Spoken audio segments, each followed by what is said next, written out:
최근에 제가 올렸던 영상들이 사실은 유튜브가 이게 재미로 제가 만들다 보니까 뭔가 이렇게 만들어진다 라고 좀 소개드리고 싶어서 그냥 재미삼아 반 재미 반 진지하게 올렸던 영상들인데, 구독자가 조금씩은 올라가더라고요.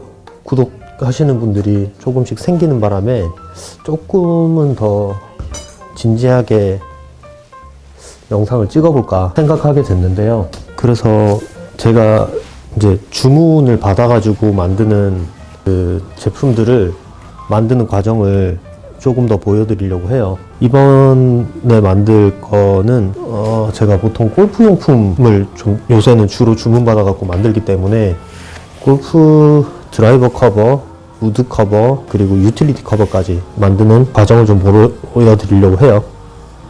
이런 가죽들도 보면 명칭이 되게 많은데 구분이 좀 쉽지가 않은 게, 가죽을 보면 이렇게 무늬들이 있는 가죽들이 있어요. 뭐 철망 구조를 가진 가죽 같은 경우에는 보통 우리가 사피아노라고 부르고, 이런 촘촘한 이렇게 알갱이 같은 게 있는 것들을 보통은 이제 슈렁큰 계열이라고 하는데, 슈렁큰도 이제 토고, 뭐 슈렁큰, 앱송, 뭐 여러 가지 부르는 방식이 많아요. 얘 같은 경우에는 기계로 찍어서 만든 슈렁큰인데, 이런 그레인, 요 알갱이 하나하나를 그레인이라고 하거든요. 근데 요것들이 좀 촘촘하게 박힌 무늬의 가죽이고, 이것을 찍어서 이렇게 만들다 보면 장점은 이 알갱이들이 균일하게 박혀요. 주름이 상당히 균일하다, 균등하다. 근데 슈렁큰, 내추럴 슈렁큰 같은 경우에는 이렇게 당겨서 가죽을 당겨 만드는 거기 때문에 이제 어느 쪽은 균일하고 어느 쪽은 그레인이 크고 불규칙하게 되죠. 근데 그거를 더 좋아하시는 분들이 있고, 그건 취향 차이인 것 같아요. 나중에 따로 가죽의 구분에 대한 뭐 명칭에 대한, 그 다음에 뭐 종류에 대한 뭐 이런 것들에 대해서 좀 알려드릴 시간을 따로 한번 만드는 게 좋겠어요. 그런 영상을 한번 찍어보는 것도 좋을 것 같아요. 주문하셨던 분이 이제 서로 다 다른 가죽으로 드라이버 커버, 우드 커버, 유틸리티 다른 컬러로 주문을 하셨고, 이제 가죽도 다르게 쓰길 원했기 때문에 일단 드라이버 커버 같은 경우에는 블랙 색상을 원하셨어요. 그래서 일단 이걸로 드라이버 커버를 우선 만들어 보겠습니다. 만들어 볼게요. 재단도 사실 이렇게 바로 패턴을 대고 재단하는 방법이 있고, 여기 패턴을 대고 그려서 패턴을 다시 드러낸 다음에 그려낸 그 위치를 가지고 선을 따라서 재단하는 방법이 있는데요. 저는 처음부터 그냥 바로 재단하는 버릇이 들어서 굳이 그려놓고 하는 거는 좀 아니라고 생각합니다. 재단을 할 때 보면 테두리를 좀 넓게 잘라놓고 하는 편인데, 이거를 그대로 이렇게 해놓고 여기에 딱 맞춰서 재단을 하자면 사람 몸이 계속 돌아야 돼요. 그래서 그냥 짜투리는 아까워하지 않고 이렇게 재단을 합니다.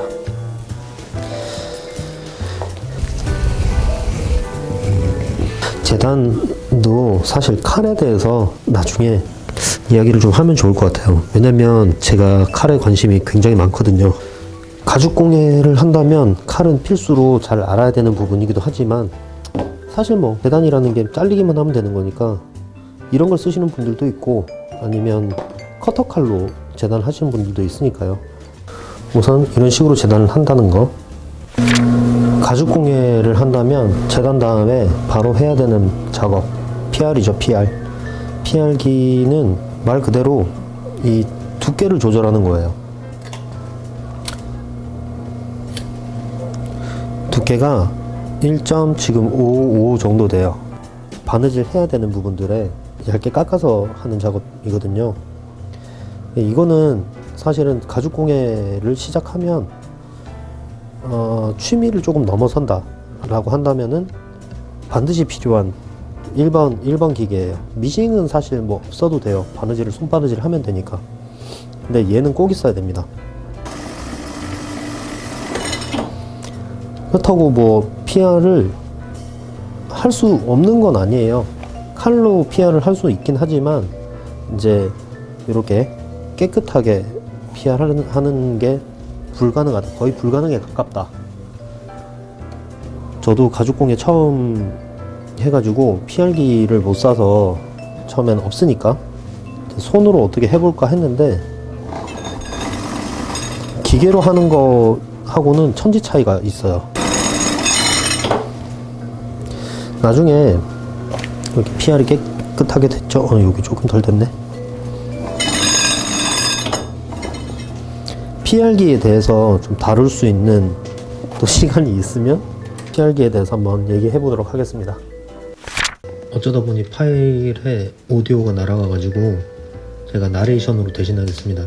한글이라는 조임띠를 만들고 있는 중이고요. 이제 PR을 다시 한번 해보겠습니다.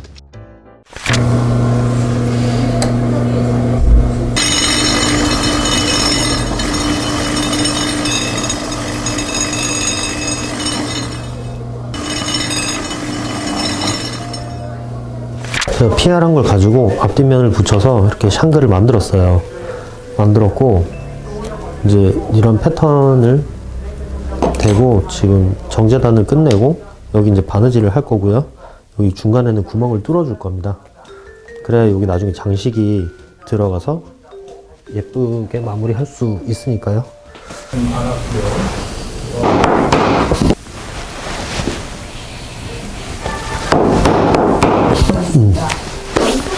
여기에 이제 바느질을 할 거고요.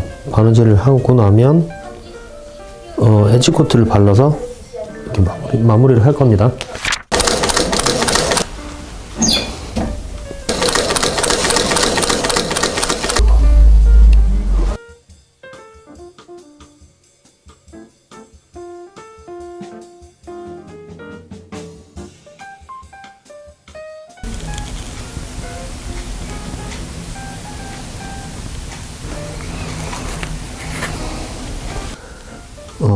엣지 코트를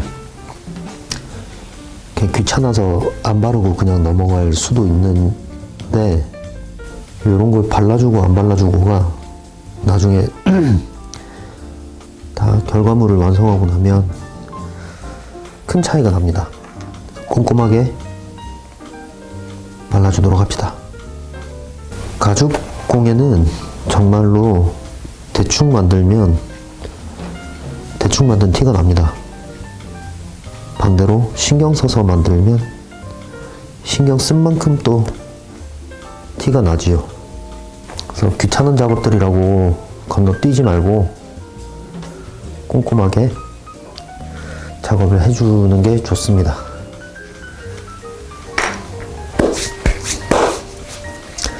일단 이렇게 해놓고 얘를 달아줄 거예요.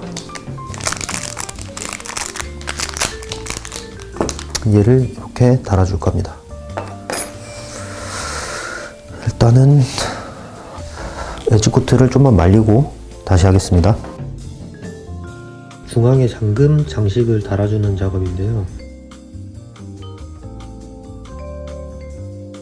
센터가 잘 맞도록 조임띠를 대보고 센터를 잘 맞춰주고 있는 모습이에요.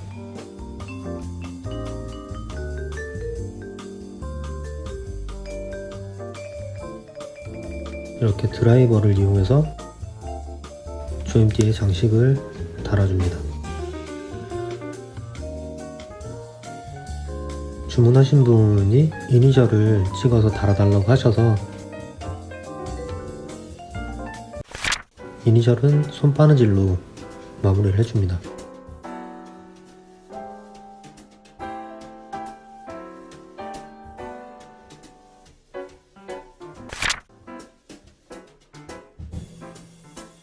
그리고 이제 파이핑 작업을 하려고 PR을 해주고 있는 모습이고요. 파이핑 같은 경우는 길게 자라난 두 개의 띠를 붙여서 만드는 경우가 많기 때문에 연결해주고 필요 없는 부분은 잘라내줍니다.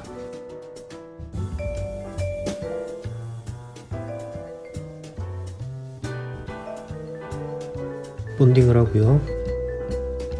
파이핑 심재를 넣고 만들어줍니다. 사실 에르메스에서 이런 커버가 나왔다면 제가 안 만들었을 텐데, 캘리백을 보다가 갑자기 어떤 영감이랄까? 모티브로 해서 만들면 좋겠다는 생각이 들어서 한번 만들어 봤는데 생각보다 되게 많은 관심을 받아서 최대한 열심히 제작해 보려고 합니다. 이제 본판 재봉이 끝나면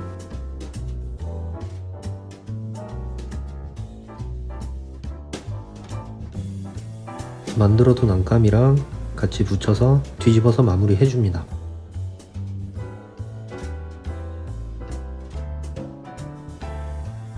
이제 키집이랑 키집 줄까지 만들어 주는데요.